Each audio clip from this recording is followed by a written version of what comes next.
Hi, and welcome back. Let's have a little chat about remote mixing and client previews while I render this mix out. This is a session I recorded recently, on which I'm now mixing remotely. I often work like this these days, and to be honest, I prefer it. While it can be useful to have the client come in for the final stages of the mix, I can usually work quicker and more efficiently on my own, without having to stop and explain what I'm doing, or ask the band to stop chatting among themselves. As you can see from the waveform that's building up, I'm rendering this without any limiting on the mix bus. So this file will be ready for mastering if the mix is approved. But I don't really want to send it to the client like this, as it will seem quiet compared to their references that are already mastered. Some of my clients are savvy enough to know that the final levels will be set during mastering and won't complain that the mix is too quiet. But not all of them. And sometimes there's a long chain of people that need to approve the mix, including multiple band members, layers of management and a label. I don't want to have to waste time responding to feedback about the mix being too quiet, or worse still, lose the gig because the band's manager doesn't understand what mastering is. Also, I don't know what everyone will be listening on. I have to assume that they'll be using standard consumer level gear. Sometimes the band might be listening on a tour bus. So before this mix goes off to the client, it's going to get loaded into a quick master session for a little polish. This seems like an ideal scenario for an all-in-one mastering tool such as Ozone. Just skim through the mastering presets until you find one that sounds okay. And now you can send off your mix with confidence that it can stand comparison with properly mastered references. But actually, I would urge you not to do this. Not because there's anything wrong with Ozone. iZotope make excellent tools, and Ozone is more than capable of professional results. And not because there's anything inherently wrong in using presets. The rightness or wrongness of a preset depends entirely on the settings and the audio that's being processed. The problem here is twofold. First of all, you're just slapping it on and not listening properly and carefully to the effect it has on your mix. There's a good chance that some of the settings in that preset won't be appropriate for your mix and would need adjusting, or the module bypassing. But these negative effects can often be masked by the overall jump in volume, and are easy to miss if you're not really careful. This is especially true if you're doing this at the end of a mixing session with tired ears. And the other problem, what if you actually manage to make the mix better?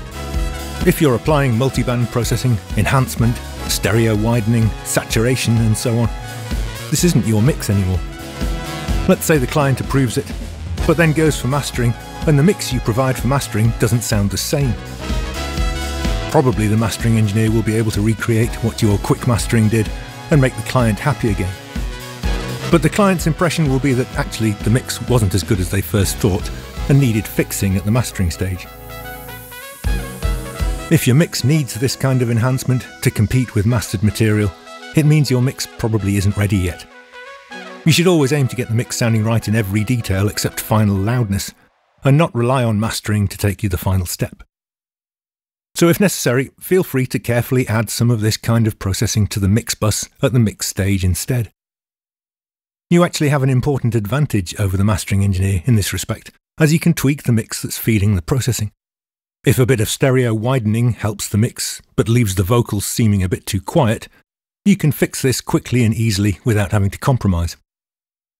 So there's only one plugin I add at the quick master stage, and that's a limiter. You'll have to use your judgment as to how hard to push it. Obviously you don't want so much limiting that it starts to change the mix balance at all, but you can usually get reasonably close to Spotify kind of levels without having to limit more than 2 or 3 dB.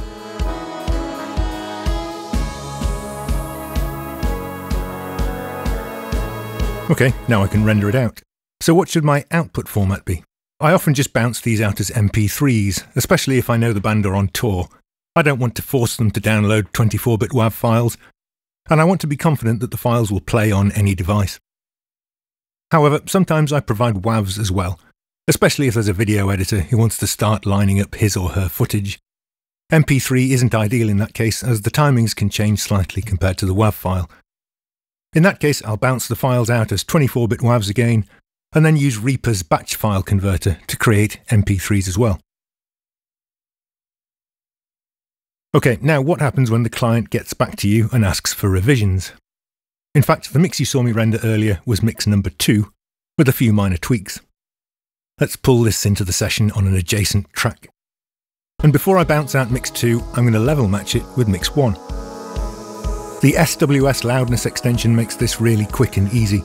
Integrated loudness is a good way to compare different versions of the same mix.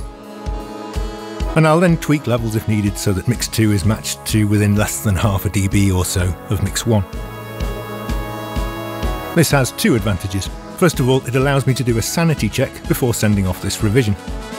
If they asked for a fatter bass sound or a louder snare or whatever, I can A/B my new mix with the previous version to make sure that I have indeed achieved what they asked for and haven't damaged anything else in the process. And second, when the client listens to this revision and compares it to the previous mix, they will also hear the changes properly and won't be fooled into hearing differences that are really just the result of a slight volume mismatch. Okay, that's all for today. Thanks for watching.